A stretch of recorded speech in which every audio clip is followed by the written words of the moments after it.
80 90 100 tata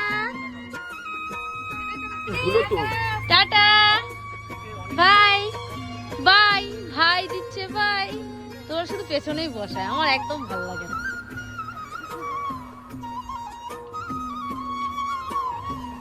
আমরা এখন বাড়ি যাচ্ছি। আমাকে কয়ও নাই, নানা বলেছে আমরা যাইনি, কারণ বলছিলাম না একটা সারপ্রাইজ আছে, তো এই জন্য কিন্তু আমরা কোথাও যাইনি। আজকে আমাদের বাড়িতে হচ্ছে পিকনিক, মানে আমার বাবা মা আমরা সবাই এখন বাইরে খোলা আকাশের নিচে পিকনিক করা হচ্ছে। আর এই যে দেখো এই যে দুইজনা, হ্যাঁ পিকনিক হচ্ছে, ওই দেখো বাইরে, চলো চলো সব রান্না বান্না হচ্ছে, এখানে চলছে আমাদের পিকনিক। আর আমার বাবা এখানে আগুন তাপাচ্ছে। আর আজকে রান্ধনি এই যে বাড়ি এসছে, আমরা এসছি বলে ও চলে এসছে, তো এখন ও রান্না করছে।